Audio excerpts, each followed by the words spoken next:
Tseng, who is a pianist, asks me why Mozart's Sonata K533 is so difficult to play.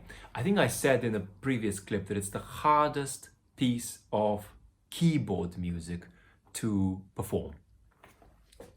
Why? So I'm going to give a very short answer, and before the very short answer, I'm going to give an astonishingly and absurdly short answer. It might just seem unintelligibly cryptic, but I'll give it a go anyway. So let's start with the cryptically mega short answer. The reason the sonata is so difficult to play is because it maximally exposes you, the player, at the level of core musical values, which is to say, rhythmical strength, the long line, how you carry the piece from beginning to end on a single breath, and transitions, how you connect musical blocks. Transitions are probably the cruelest thing in music making, because only the greatest musicians can really do it. If we wanted to find the ultimate model for executing transitions, we could do worse than name Wilhelm Furtwängler. I'm sitting here, the first thing that comes to mind is the way Furtwängler builds up the opening of Beethoven's Fourth Symphony in his Berlin Philharmonic recording during the war. If that's around on YouTube, I'm going to link it up. If not, I'll just give the details of the recording. But of course, you could name 30, 40, 50 other Furtwängler records that may yield a similar effect. There have been pianists too who have managed to deliver musical values on the highest level, including transitions. In my opinion, the four pianists that have stood out historically at the level of core musical values are most recently Alfred Brendel, just before Wilhelm Kempff, and a bit earlier than that, Alfred Cortot and Edwin Fischer. Of course, other musicians of all kinds have managed to do it on the highest level, from Pablo Casals to Maria Callas before she became histrionic around 1954. But it's only the greatest musicians who've been able to give us these core musical values on the highest level. And I don't think the sonata works unless you give these values on the highest level. And so you've got a strange predicament, which is that there are a number of musicologists and a number of pianists who can sit down with you, have a fantastic Japanese tea, and talk very well about the sonata. But when they sit down to play it, it don't work. You can look at extremely deserving of love young artists like Fellner, who I heard play 533 fairly recently, Francesco Piemontese, who is even younger, who I heard play 533 again fairly recently. In fact, the last concert I attended before the coronavirus lockdown here in the UK was a reading by Mitsuko Uchida of Mozart's K533. All of these performances gave the impression of nothing happening. It gave the impression of the piece not happening, of the concert not happening, of the evening not happening, of nothing happening, of the physical space of the concert hall not happening, not being there. There's a special kind of sensation of nothingness when people try to deliver this piece on the platform. Which is to say that it's one of those pieces which you can't give it an 8 out of 10. An 8 out of 10 reading of K533 is a 0 out of 10 reading of K533. Whereas, of course, other pieces, including some greater pieces of piano music. I mean, this is the most difficult sonata to play. It is probably one of the greatest pieces of piano music ever written, but it's not, you know, in the top 5. And there are pieces even greater than 533, which, you know, are easier to play. In other words, they can be delivered at a level of 7.5 out of 10, and that won't sound like 0. So musical values are put to the test, and your musical values are maximally exposed when you play this thing. That's the short, mega short answer. Now I'm going to try to give a short but slightly longer answer next. I want to say something in general about why playing Mozart is hard, that just clarifies some of the waffling I did at the beginning, introducing this video. Of course, Artur Schnabel famously said that Mozart's sonatas are too easy for children and too difficult for artists, and he meant several things by that.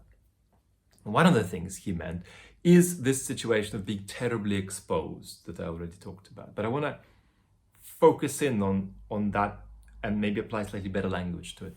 So what do I mean? I think if I try to do better, I would say something like this. Every note has got to be intentional. Has got to be deeply intentional. And you look utterly ridiculous in Mozart playing when each note is not deeply intentional. Now, you might think, well, come on, you need that whether you're playing Beethoven, Schumann or Schoenberg. It doesn't matter, it better be intentional. No, that's not true. Yes, you had better be as intentional as you possibly can be when you play Schumann and Schoenberg, but you are punished a lot less when you are less intentional. If I'm sitting in a concert hall and I'm hearing a reading of a Beethoven sonata that doesn't sound to me too bad, you know, let's say there are 10,000 decisions there, and I am happy with 99.9% of the decisions that the pianist makes. Okay, but here is the deal. If what the pianist does has an intentionality level of about 70%, so subjectively I sit there and I think, you name me any note, you name me any chord, and I'd say that 70% of what the player does with that chord, with that note, is intentional. The other 30% is just him or her playing it. It's livable with. It's not going to be convincing all the way down. It's not going to be a reading of the piece that's really near to the bone, but it's not going to sound ridiculous. You will say 70% is better than 60%, you know, 60% is better than 50%. With Mozart, it's a bigger drop-off. So the thing that really matters is intentionality, and you're severely punished for not being intentional. And yet, working out exactly what to do with each note in the Mozart sonata is very difficult. And the number of experienced, talented, professional pianists who know what to do with most notes Mozart gives us is small, vanishingly small. And if you judge the field stringently, you might actually say it's so small it's 0. So the pressure for you to be intentional with Mozart is gargantuan. Having said that, I mean, let's get a little bit into this piece. To keep things relatively short, I don't think I need to talk about the final movement. I think a lot of people can do an okayish job with it. But the most difficult movement in this piece is the middle movement, and the opening movement is hard, almost as hard as the middle movement, but maybe a little bit easier. Let's get into that. What's difficult about the first movement? And when I say that, what I'm saying is what's difficult about the first movement in a way that puts pressure and exposes you very much at the level of your musical values. What's difficult about it is that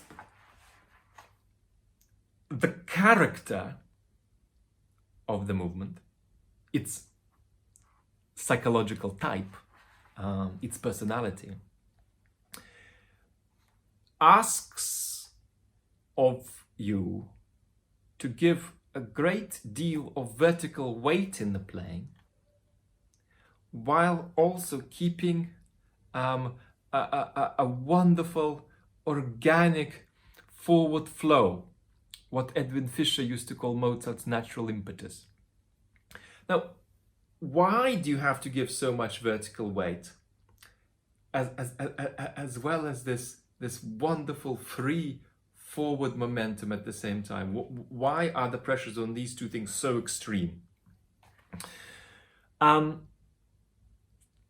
Is because of the character of the movement. I mean, what is the character of the movement? I know what it is. Can I put that into words?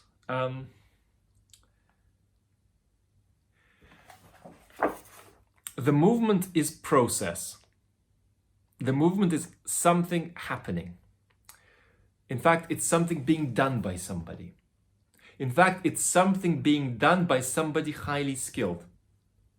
It's something being done by somebody who is a master. It's a master in the process of making something. That's what the character of the movement is, in a nutshell. So it's very important that the making that you're trying to express with every note isn't clumsy or lost or confused. The making is definite. It's the making of somebody who knows exactly what they're doing. But that does not mean that you've got a clear path or a clear result. So the making is open-ended and incomplete, and indeed exploratory, but exploratory in a highly intentional, grounded, masterly way. So the character of the piece is process, the process of a master at work doing something that is open-ended, but yet is being done in a way where the person doing it knows exactly what they're doing. And that puts the greatest pressure on your musical values, because every note has to have a real weight, not just a psychological weight, but a rhythmical weight. Every note has to have a great deal of pull to it, and has to offer a great deal of resistance. At the same time, you've got to give this natural impetus and forward flow. Try it. It's not going to be easy. There are a few players who would certainly be able to talk about it very well. Till Fellner, Francesco, Piemontese would. But of living humans, only Alfred Brendel has understood this piece and physically internalized his understanding in a way that allowed him to articulate it in practice on the piano. And even with Alfred, it took so long. I mean, he recorded it several times. His penultimate recording was obviously the best, but up until that point, but it wasn't good enough. And so there's this weird predicament with Alfred Brendel's recording of K533 from about 2002 or so, where it was easily the best recording of the piece in history, but it wasn't good enough. And is so extraordinary how Alfred managed to arrive with that piece and give us the first fully satisfying recording of the piece. And he did that when he was recorded the very last time he played a solo recital in public in around November 2008. the middle movement. So if in the first movement we talked about combining vertical weight with this forward flow, this whole balance gets a heck of a lot harder in the middle movement, because the middle movement has a quality that's very, very important to render psychologically. It's a quality of solemnity, which is importantly, it shouldn't slide into something that is perfunctory or banal. It needs to be solemn. And now you're combining solemnity as a mood, as a character state, with the natural forward momentum. That's even tougher, pressurizes your musical values more, exposes your musical values more. And then, of course, this movement contains extraordinary tension that leads to an escalation almost on a, not quite, but almost on a fever pitch level. And many people, when they hear this movement for the first time, are reminded of some 20th century music. And the tension of this movement has to be reconciled with the quality this movement has throughout, which is a quality of wide open breadth and repose. Now, there's another place that I immediately think of in the piano literature where you're asked to give repose under very challenging circumstances, and that's Beethoven's Sonata Opus 101, where you've got to give repose together with executing something very, very technically demanding. It's a difficult thing to pull off. But here, it's harder. So you've got to give tension and repose, and you've got to give a forward flow while never, ceasing to offer a character state of solemnity. And that puts a heck of a lot of pressure on the way you connect every note with every other note. And any weakness there, any lack of intentionality there is just makes you look not just naked, but it makes you look like you don't exist. Worse, it even makes your audience feel like they don't exist. So it's a kind of extraordinary existential threat to musical experience if you can't deliver this sonata properly. Thanks so much for watching. A great way to show support is to click the subscribe button below.